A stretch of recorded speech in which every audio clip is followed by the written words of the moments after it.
안녕하십니까. 민법을 잡은 남자 안영찬입니다. 이번 영상은 임대차입니다. 임대차는 나올 만한 부분이 또 정해져 있는 부분이거든요. 그래서 이 테마에 나와 있는 부분을 확실하게 내 것으로 숙지하신다면 충분히 문제를 맞출 수가 있어요. 자, 첫 번째 테마는 제가 뭘 잡았냐면 임차권의 양도와 전대를 한번 보자 말이죠. 자, 사례 13입니다. 갑은 자신의 소유 아파트를 A를 을에게 임대하였다. 그러나 을은 갑의 동의도 없이 자신의 임차권을 병에게 양도하여 보증금을 회수하고 다른 곳으로 이사를 가버렸고, 병은 이사를 온 후에 전입신고라고 확정일자를 받은 상태이다 까지 끊어볼게요.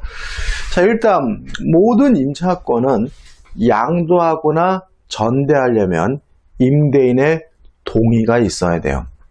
따라서 이 임대차가 주택 임대차라 하더라도 임대인의 동의 없이는 임차권을 양도할 수는 없거든요. 첫 번째 주의하실 점은 사례 논점 1인데 1. 을과 병의 임차권의 양도 계약의 효력은 유효하다.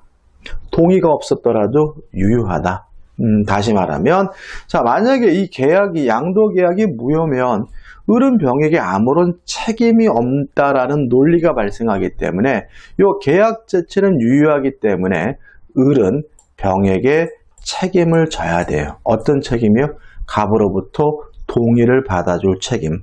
만약에 동의를 받아주지 못했다면 담보 책임이라도 져야 된다는 의미에서 양도 계약 자체는 유효한 거죠. 근데 문제는 병은 갑으로부터 동의를 받지 못했기 때문에 자신의 권리를 갑에게 주장하지 못하고요. 더더군다나 이 사람이 아무리 전입신고라고 확정일자를 받았더라도 대항력도 우선변제권도 취득할 수가 없습니다. 따라서 2번, 갑은 병에게 자신에게 A의 반환을 청구할 수 있는가? 없다예요. 자, 왜 그러냐면, 자, 일단 A에게 반환할 것을 청구하는 것은 가능해요. 갑의 소유권을 이유로.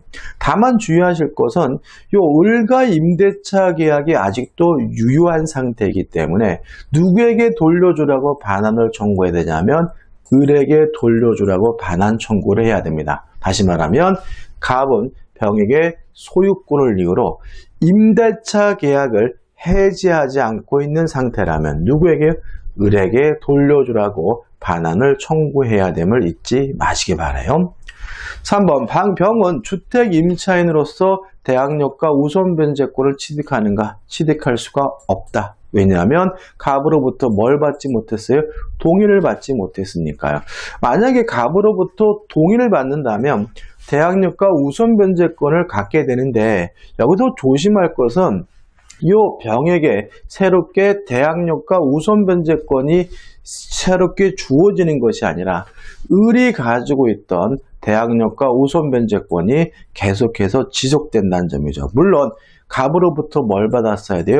동의를 받아야 되고, 동의를 받지 않았다면 병은 대항력도 우선변제권도 취득할 수 없다는 거 유의하셔야 됩니다. 자, 관련 조문입니다. 자, 630조죠. 전대효과죠.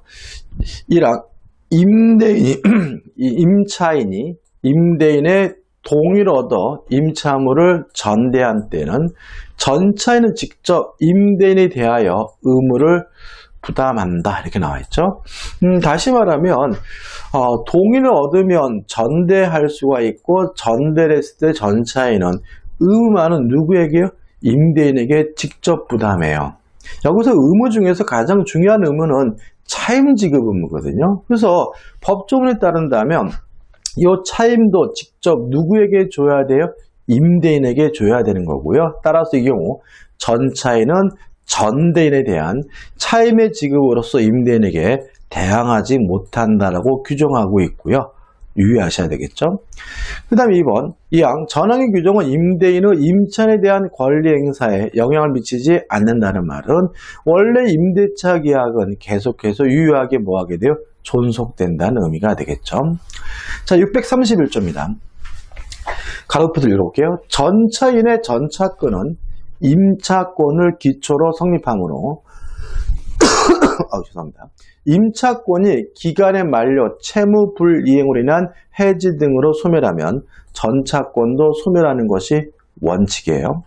다만 그러나 임차인이 임대인의 동의를 얻어 임차물을 전대한 경우에는 임대인과 임차인의 합의로 계약을 종료한 때에도 전차인의 권리는 뭐하지 않습니까? 소멸하지 않는다라고 규정을 두고 있는 거죠.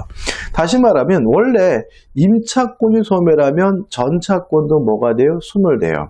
그래서 기간이 만료가 됐거나 아니면 이기분의 차임을 지급하지 않았다는 이유로 임차권이 소멸되면 전차권도 당연히 뭐가 되는 거죠? 소멸되는 것이 원칙인 거죠. 다만 임대인과 임차인의 뭐로요?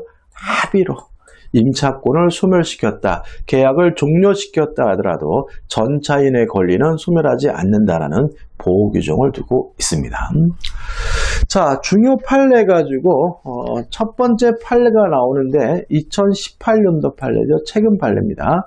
자, 일단 요 630조 1항은 뭐라고 되어 있냐면 전차인이 임대차에 대해 직접 부담한다고 의무가 되어 있는데 의무의 범위가 변경되더라도 전대차 계약 내용 변경이 전자차에 동의한 임대인 보호를 목적으로 한 민법 630조 1항의 취지에 반하여 이루어진 것을 볼 수 특별한 사정이 없는 한 원칙이죠. 전차인은 변경된 전대차 계약을 내용을 임대인에게 뭐 할 수 있어요? 주장할 수가 있다. 이렇게 규정된 판례하고 있네요. 자, 이게 무슨 말이냐면, 자, 이런 얘기입니다. 자, 원래 임차인이 임대인에게 줘야 될 차임이 얼마냐면 100만 원이라고 가정을 해볼게요. 근데 전차인이 전대인에게 주기로 한 차임이 예를 들어서 80만 원이에요. 그러면 요 전차인은 임대인에게 얼마만 줄 의무가 있는 거죠? 80만 원만 줄 의무가 있는 거죠. 직접 의무를 부담하더라도. 특히 원래는 100만 원이었는데 이것이 80만 원으로 감액됐더라면 이 전차인은 100만 원이 아니라 얼마만 주면 돼요?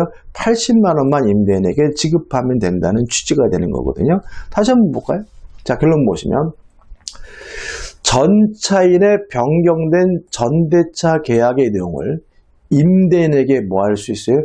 주장할 수가 있다. 이게 뭐죠? 원칙인 거예요. 꼭 기억해 두시고. 따라서 전대인과 전차인이 전대차 계약상 차임을 뭐한 경우요? 감액한 경우에도 마찬가지다. 그래서 원래는 100만 원이었는데 80만 원을 주기로 감액했다면 직접 의무를 부담한다는 이유로 100만 원이 아니라 뭐만 주죠? 80만 원만 주면 된다는 것이 최근 판례 입장이니까 꼭 기억해 두시기 바랍니다. 2018년도 최근 판례이기 때문에 좀 기억해 두셔야 될 것 같아요. 그 다음에 이제 나범 판례는 뭐냐 하면, 자, 전대가 이루어졌어요. 그러면 이 전차인은 그 목적물을 임차인에게 줘야 되겠죠. 다시 한번요. 전대가 이루어졌는데 전대 기간이 뭐죠? 만료가 됐어요. 그러면 우리가 상식적으로는 임차인에게 돌려주면 될 것 같은데 우리 판례는 임대인에게 명도해도 상관이 없다는 거죠. 그래서 결론 보시면 전차인으로서도 목적물을 누구에게? 임대인에게 직접 명도함으로써 임차인에 대한 목적물 명도물을 면하게 된다. 따라서 전차인은 전대차 계약이 끝났다는 이유로 누구한테 돌려주면 그만이에요? 임대인에게 반환해주면 그만이라는 것이 우리 판례 입장임을 주의하시기 바랍니다. 그 다음에 이제 다번 판례도 최근 판례죠. 일단 앞부분 읽어볼게요. 전차인은 전대차 계약상 차임 지급 시기 전에요. 자, 이건 무슨 말이냐면 이런 얘기입니다. 자, 지금 보시면 630조 후반부에 이 경우 전차인은 전대인에 대한 차임의 지급으로서 임대인에게 대항하지 못한다 이렇게 되어 있거든요. 이게 무슨 의미냐? 자, 이 판례는 어떤 식이냐면 만약에 차임을 지급하기로 하기 전에 미리 지급한 경우에는 임대인에게 말 그대로 대항하지 못하는 거지만 차임을 지급하기로 한 때 정상적으로 임차인에게 차임을 지급한 경우라면 임대인에게 뭐 할 수 있냐면 대항할 수 있는 것이다. 이 조문의 의미가 그렇다는 거예요. 그럼 다시 한번 볼게요. 자, 전차인은 전대차 계약상 차임 지급 시기 전에 전대인에게 차임을 지급한 사정을 들어 임대인에게 대항하지 못하는 거다. 차임 지급 시기 이후에 지급한 차임으로는 임대인에게 뭐 할 수 있어요? 대항할 수가 있고요. 전대차 계약상 차임 지급 시기 전에 전대인에게 지급한 차임이라도 임대인의 차임 청구 전에 차임 지급 시기가 도래한 경우에는 그 지급으로 임대인에게 뭐 할 수 있어요? 대항할 수가 있다. 이런 얘기예요. 자, 그럼 다시 한번 정리해 볼까요? 자, 예를 들어서 이 시점이 차임을 지급하기로 한 때예요. 근데 만약에 미리 줘버렸다. 그러면 임대인에게 뭐 하지 못해요? 대항하지 못하고요. 후에 준 경우에는 임대인에게 뭐 할 수 있어요? 대항할 수 있는 거다까지죠. 그죠? 앞부분이. 근데 미리 지급을 했는데 이제 지금은 시간이 지나가지고 지급하기로 한 시기가 뭐예요? 도래했다면 요 미리 지급한 것이라도 임대인에게 뭐 할 수 있어요? 대항할 수가 있다라는 판례죠. 이것도 최근 판례. 이해되시나요? 표정이 좀 어두울 것 같은데요. 자, 전차인은 전대인에게 차임을 지급했다는 이유로 대항할 수 없습니다. 자, 이게 무슨 의미냐에 대해서 우리 판례는 지급하기로 하기 전에 미리 지급한 경우에는 대항할 수가 없는 거지만 지급기가 지난 후에 지급한 것으로는 임대인에게 뭐 할 수 있어요? 대항할 수가 있는 거다. 그뿐만 아니라 미리 지급한 경우라 하더라도 이미 이행기가 도래했다면 그때는 그 후부터는 임대인에게 뭐 할 수 있어요? 대항할 수 있다는 것이 판례 입장이니까 기억해 두시고 이것도 최근 판례이기 때문에 출제 가능성이 있습니다. 대표 문제입니다. 임차인 을은 임대인 갑의 동의 없이 임차 목적물 병에게 전대하였다. 갑을 병의 법률 관계에 대한 설명 중 틀린 것은이죠. 일단 동의가 없더라도 전대 계약은 유효하니까 1번은 뭐죠? 맞는 지문이고요. 다만 동의가 없었기 때문에 2번 병은 을에 대한 권리로 갑에게 임대인에게 뭐 하지 못해요? 대항하지 못하는 거고요. 3번 갑은 병에 대하여 차임 청구권은 없어요. 왜요? 동의를 안 해줬으니까. 그렇지만 을의 차임 청구권을 대위 행사할 수는 있다는 거 조심하시기 바랍니다. 다시 말하면 갑이 병에게 직접 차임을 달라고 뭐 할 수는 없어요? 청구할 수는 없지만 을에 대한 채권을 근거로 해서 을을 뭐 해서요? 대위해서 병에게 청구하는 것은 가능하죠. 4번 을의 채무 불이행으로 인하여 임대차 계약이 해지된 경우에는 을은 갑에게 부속물 매수 청구권이 없다. 당연하고 참 잘 나오고요. 5번 갑은 을과의 임대차 계약 해지 전에 병에게 차임 상당액을 손해배상 청구할 수 있다. X예요. 이것도 참 잘 나옵니다. 자, 우리 판례에 따른다면 요 갑과 을 간의 임대차 계약이 아직도 유효한 상태라면 차임은 을이 갑에게 줄 문제고 병이 줄 문제는 아니잖아요. 따라서 임대차 계약을 해지하지 않아서 갑과 을 간의 임대차 계약이 유효한 상태라면 병에게 손해배상을 청구할 수 없다는 것이 우리 판례 입장임을 잊지 마시기 바라고요. 답은 5번인 거죠. 2번입니다.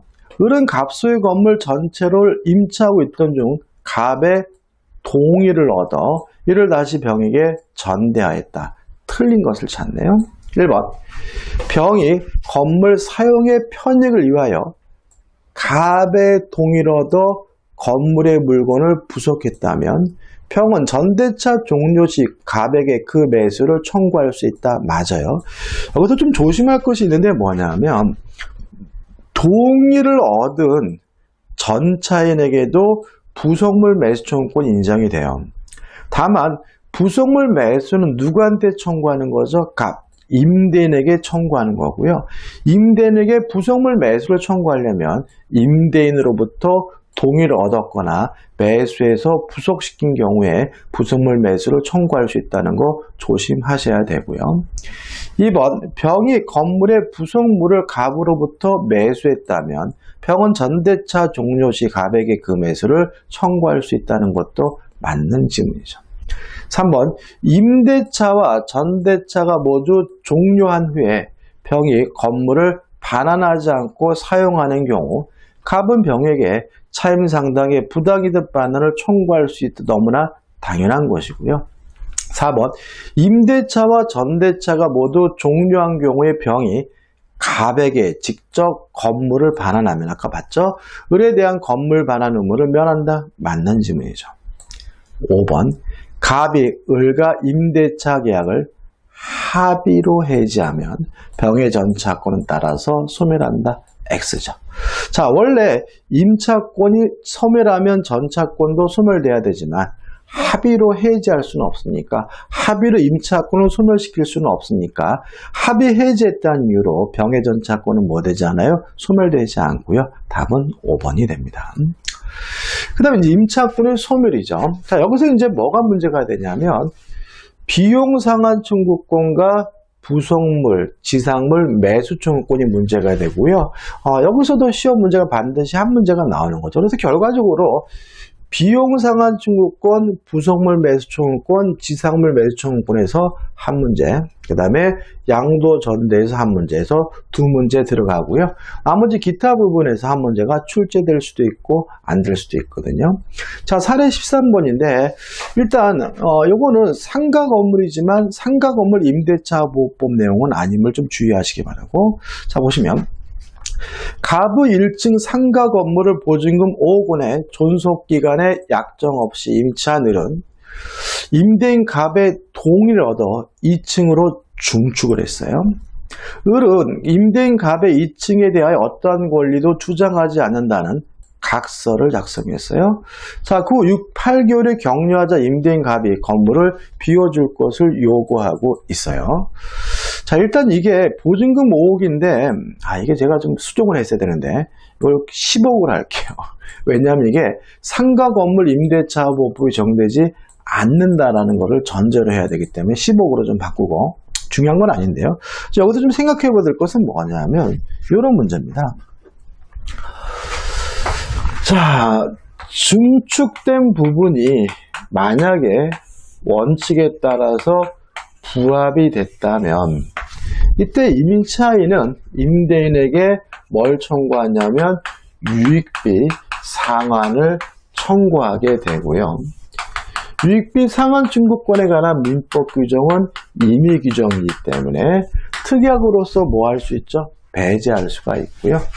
또 만약에 중축된 부분이 구조상, 이용상 독립성이 있다는 이유로 부합되지 않았다면 이때는 임대인으로부터 동의를 얻어 중축한 것이니까 뭘 청구할 수 있냐면 부속물 매수를 청구할 수가 있는데 이 부속물 매수 청구권은 형성권이기 때문에 임대인은 거부하지 못하고요. 또 부속물 매수 청구권에 관한 민법 규정은 강행 규정이기 때문에 특약으로도 뭐 할 수 없습니까? 배제할 수가 없는 거죠. 따라서 이 사례에서 2층에 대해서 권리를 주장하지 않는다는 각서를 썼잖아요. 근데 만약에 이것이 부합이 됐다면 각서가 뭐 하게 돼요? 유효하게 되고요. 만약에 구조상, 이용상 독립성이 있다는 이유로 부합되지 않았다면 각서는 뭐가 되죠? 무효가 되는 거죠. 이해되시죠? 그죠? 요거에 대해서 우리가 확실하게 정리를 하셔야 돼요. 일단 2번인데 사례 논점이죠. 자, 지금 상가건물 임대차법 적용되지 않는다는 걸 전제로 하자고요. 사례 논점. 임대인 갑의 요구는 정당한가? 자, 존속기간에 약정이 없다면 상가건물 임대차보호법이 적용되지 않는다면 언제든지 자유롭게 해지 통과할 수 있으므로 갑에게는 뭐죠? 정당하게 되고요. 2번 2층, 1층에 부합이 됐어요. 그러면 을은 갑에게 유익비 상환을 청구해야 하는데 요 각서가 뭐 하게 돼요? 유효하기 때문에 결과적으로 유익비 상한을 청구할 수 없게 된다. 왜냐하면 유익비에 관한 민법 규정은 임의 규정이기 때문에 특약으로서 배제할 수가 있는 거죠. 3번 2층이 1층에 부합하지 않았어요. 그러면 부속물 매수를 청구하게 되는데 이때는 각서가 뭐예요? 무효이기 때문에 이 각서에도 불구하고 을은 갑에게 부속물 매수를 여전히 청구할 수 있는 거다. 왜냐하면 부속물 매수 청구에 관한 민법 규정은 강행 규정이기 때문에 특약으로서 뭐 할 수 없죠? 배제할 수가 없는 거죠. 아이고 제가 금액을 좀 실수했네요. 그죠? 자, 관련 조문입니다. 635조죠. 기간의 약정이 없는 임대차의 해지 통고입니다. 자, 기간의 약정이 없으면 언제든지 자유롭게 해지 통고할 수 있고요. 부동산만 기억하면 됩니다. 임대인이 해지 통고하면 6월, 임차인이 해지 통고하면 1월 지나면 임차권이 소멸되죠. 왜 그런 거죠? 임대차는 원칙적으로 최단 기간을 보장하지 않아요. 근데 여기서 좀 조심할 것은 뭐냐면 이러한 해지 통고가 기간에 약정이 있는 경우에도 적용되는 경우가 있어요. 언제냐면 자, 당사자 일방 또는 쌍방이 그 기간 내에 해지할 권리를 보류한 때는 전제의 규정을 준용한다. 다시 말하면 약정 해지 사유죠. 예를 들어 가지고 해외로 이민 가면 계약을 해지할 수 있습니다라고 미리 약정을 했는데 임대인이 해외로 이민 가게 되면 언제든지 해지할 수 있는 거죠. 뭐가 있더라도요. 기간의 약정이 있더라도요. 그때는 몇 개월이요? 6개월 지나면 임차권이 소멸되고요. 또 만약에 임차인이 해외로 이민 가게 되면 해지할 수 있고 그때는 1월 지나면 임차권이 소멸되게 되는 거죠. 그 다음 637조입니다. 임차인이 파산 선고를 받은 경우에는 임대차 기간의 약정이 있는 때에도 임대인 또는 파산관제인은 635조의 규정에 가여 계약의 해지 통고를 할 수가 있고요. 이때도 임대인 또는 파산관제인이 해지 통고를 하면 6월이 지나면 임차권이 뭐하게 돼요? 소멸되게 되는데 이 항이 참 시험에 잘 나와요. 전항의 경우 각 당사자는 상대방에 대하여 계약 해지로 생긴 손해배상을 뭐하지 못해요? 청구하지 못하는 거죠. 다시 말하면 임차인이 파산 선고 받았다는 이유로 해지 통고를 했다는 이유로 계약이 해지된 경우에는 쌍방 모두가 뭘 청구하지 못하죠? 손해배상을 청구하지 못한다는 거 주의하시기 바랍니다. 그 다음 639조입니다. 자, 묵시적 갱신, 법정 갱신인데 주택임대차 묵시적 갱신은 좀 특이해요. 일단 요건인데 임대차 기간 만료 후 상당한 기간입니다. 만료 전이 아니에요. 그죠? 상당한 기간 내에 일을 하지 않으면 자동으로 갱신되는데 이게 민법상 임대차의 묵시적 갱신이에요. 다만 특징은 존속기간은 어떻게 되냐면 약정이 없어요.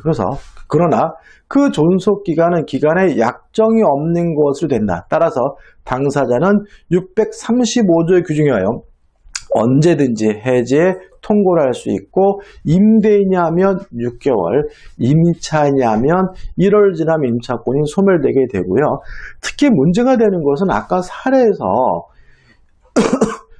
만약에 환산보증 9억을 초과해가지고 상가 건물 임대차 보호법이 적용되는 것이 아니라 민법상 임대차가 적용되는 경우에는 최단 기간이 보장되지 않고요. 1년이라는.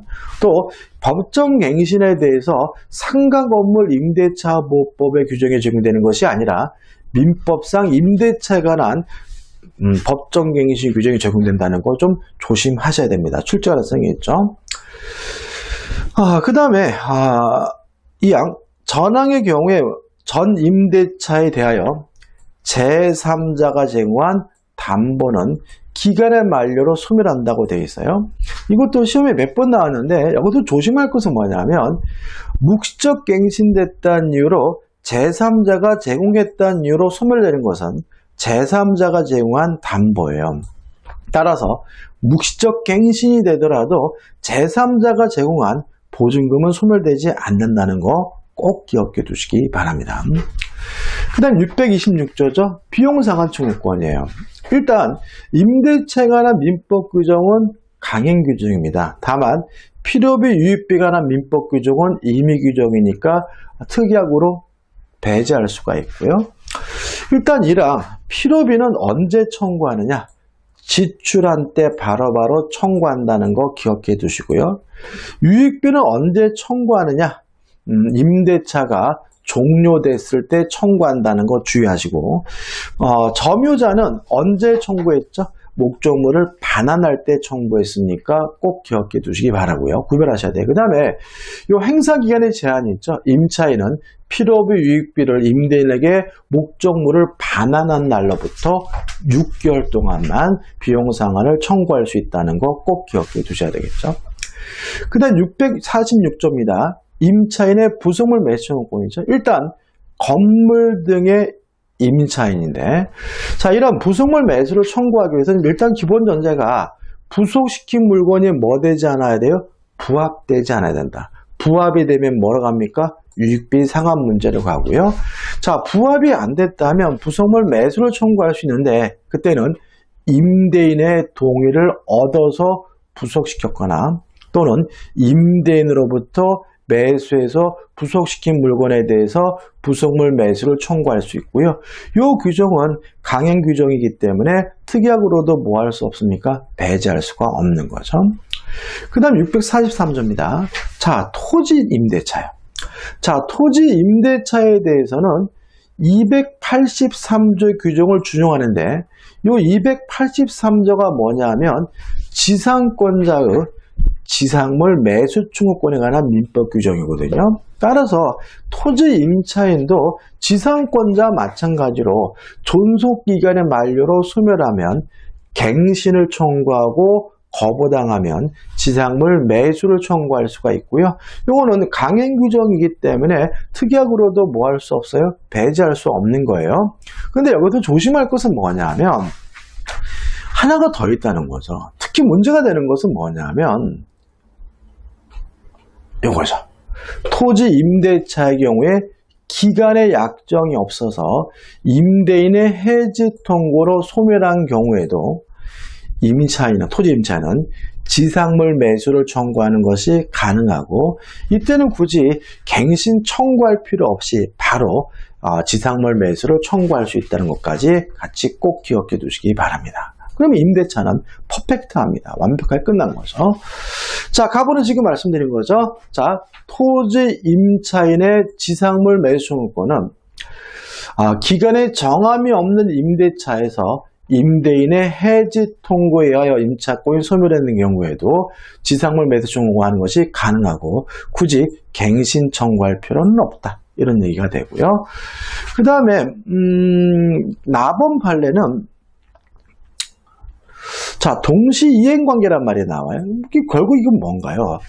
임차 보증금의 반환과 목적물의 반환은 동시 이행 관계니까 임차 보증금을 반환하지 않으면 못 나겠다라고 뭐 할 수 있어요? 버틸 수가 있는 거죠. 따라서 동시 이행 항변권을 기하여 임차 목적물을 점유하여 사용하는 경우 그 점유는 뭐라고요? 불법 점유라고 할 수는 없어 손해배상 책임을 지지는 않는 거죠. 다만 월세는 내야 돼요. 따라서 다만 사용 수익으로 인하여 실질적으로 얻은 이익이 있으면 부당이득으로서 반환해야 된다는 것까지 기억해 두시면 됩니다. 자, 그 다음에 이제 이건 뭐냐면 다번 판례인데 이것도 최근 판례이기 때문에 중요해요. 자, 이런 얘기입니다. 자, 차임 증액 청구권은 형성권입니다. 따라서 일방적으로 증액을 청구하면 증액 청구하는 순간 증액이 되고 임차인이 거부할 수는 없는 거거든요. 요건을 충족했다면요. 몇 시쯤 살까요? 자, 근데 이 사람이 싫다라고 해서 재판이 이루어졌어요. 그래서 요 시점에서 판결이 나면 판결 난 때부터 증액이 되는 것이 아니라 증액을 청구한 때부터 소급해서 뭐가 돼요? 증액이 된다는 판례입니다. 따라서 결론 보시면 자, 법원이 결정해주는 차임은 증액 청구에 의하여 의사표시를 한 때 소급하여 그 효력이 생기는 것이므로 특별한 사정이 없는 한 증액된 차임에 대하여는 법원의 결정시간이라 증액 청구의 의사표시가 상대방에게 도달한 때 이행기로 보아야 한다라는 얘기고요. 물론 시험에 나오면 법원의 결정이 있으면 그때 비로소 증액이 된다 그러면 뭐가 돼요? X가 되고 결정을 하게 되면 증액 청구시로 소급해서 증액된다 그러면 맞는 지문이 되니까 주의하시기 바랍니다. 대표 문제입니다. 네 문제죠. 두 문제네요. 자, 1번. 임차인의 유익비 상환 청구권과 부속물 매수 청구권에 관한 비교 설명한 다음 내용 중 옳지 않은 거죠. 이제는 이 정도는 쉽습니다. 1번. 부속된 물건이 건물 기타 공작물의 구성 부분이 됐어요. 부합됐죠? 그러면 유익비 상환 청구권의 대상이 되고 독립성이 인정되는 경우 부합되지 않았죠? 부속물 매수 청구권의 대상이 된다? 맞는 질문이죠. 2번 부속물 매수 청구권은 임대인의 동의를 얻어 건물이나 공작물에 부속한 경우 임대인에게서 매수한 경우로 한정되지만 유익비 상환 청구 그러한 제한이 없습니다. 다시 말하면 유익비 상환을 청구하기 위해서 임대인으로부터 뭐 받을 필요는 없죠? 동의받을 필요는 없는 거죠. 3번 임차인의 부속물 매수 청구권은 당사자 약정으로 배제할 수 없으나 맞죠? 왜요? 부속 매수 청구에 관한 민법 규정은 강행 규정이니까요. 유익비 상환 청구권은 당사자 약정에 의해 포기될 수 있다. 맞죠? 왜요? 비용 상환 청구권에 관한 민법 규정은 임의 규정이니까요. 4번 임차인은 부속물 매수 청구권에 관하여 유치권 행사할 수 있으나 X예요. 자, 매수를 청구하게 되면 쌍방 간에 매매 계약이 성립되고요. 매매 계약은 쌍묘 계약이니까 쌍방의 의무는 동시 이행 관계이지 유치권일 수는 없습니다. 다만 유익비 상환 청구권에 대해서는 유치권이 인정되지 않는다. X죠. 왜요? 유익비는 목적물에 관하여 생긴 채권이니까 뭘 행사할 수 있죠? 유치권 행사할 수가 있고요. 답은 4번인 거죠. 5번 유익비나 필요비 상환 청구 행사 기간에 제한이 있죠. 유익비 상환 청구권 임대인이 목적물을 반환받은 날로부터 6개월 이내 행사해야 하지만 맞고요. 부속 매수 청구권 한 제한이 없기 때문에 5번 질문은 맞는 질문이죠. 2번입니다. 토지 임차인의 지상물 매수 청구권에 관한 설명으로 옳은 걸 찾네요. 1번 매수 청구권의 대상이 되는 지상물은 임대인의 동의여도 신축한 것에 한정된다. X입니다. 자, 동의는 부속물 매수 청구권에 필요한 거예요. 토지 임차인의 지상물 매수 청구권은 그러한 제한이 없으니까 조심하시기 바라고. 2번 임차인이 지상물의 소유권을 타인에게 이전한 경우 임차인은 지상물 매수 청구권 행사할 수 없다. X죠. 자, 옳은 거죠. 옳은 겁니다. 그죠? 왜요? 죄송합니다. 옳은 겁니다. 왜냐하면, 자, 매수 청구권이라는 건 뭐예요? 내 건데 사란 얘기죠. 근데 만약에 그 지상물을, 건물을 타인에게 넘겨줬다면 더 이상 임차인의 소유가 아니니까, 내 게 아니니까 지상물 매수를 청구할 수 없고요. 따라서 2번이 맞는 지문이고 2번이 답인 거죠. 3번 임차인이 임대인에게 계약갱신을 청구하지 않더라도 특별한 사정이 없는 한 원칙적으로 임차인은 지상물 매수를 청구할 수 있다. X죠. 원칙적으로 지상물 매수를 청구하려면 먼저 계약갱신을 청구해야 합니다. 4번 임대인의 해지 통고로 기간에 정함이 없는 토지 임차권이 소멸한 경우 임차인은 지상물 매수를 청구할 수 없다. X고요. 청구할 수 있죠. 5번 임대인과 임차인 사이에 임대차 기간이 만료하면 임차인이 지상 건물을 철거하는 약정 무효입니다. 왜요? 지상물 매수 청구권에 관한 민법 규정은 강행 규정이기 때문에 특약으로도 뭐 할 수 없죠? 폐지할 수 없어요. 따라서 이 지상구 건물 철거 특약은 지상물 매수 청구권을 배제하는 특약이기 때문에 강행 복귀 위반으로서 무효이므로 특별한 사정이 없는 한 유효하다. X가 되는 거죠. 따라 답은 뭐죠? 2번인 거죠. 자, 이렇게 해가지고 이제 민법에 관한 테마는 다 끝났고요. 이제 민사특별법에 관한 테마만 하면 되겠네요. 자, 이미 우리가 여러분 하시면 느끼시나요? 특강 들으시면서 별로 양 많지 않죠, 그죠? 그러니까 우리가 이 시험이 임박했을 때는 많은 양을 한 번 보는 것보다는 축약된 것을 반복으로 보는 것이, 반복해서 보는 것이 객관식 문제를 풀 때 헷갈리지 않거든요. 그래서 이 테마특강 부분은 시간 많이 걸리지 않습니다. 그죠? 그러니까는 반복으로 좀 보셔서 확실하게 내 것으로 보셔서 시험장에 가시면 충분히 고득점 맞을 수 있거든요. 자, 얼마 안 남았습니다. 조금만 참으시고 화이팅 하시기 바라고요. 자, 이 영상이 도움이 되셨다면 구독, 좋아요도 부탁드리겠습니다. 고맙습니다.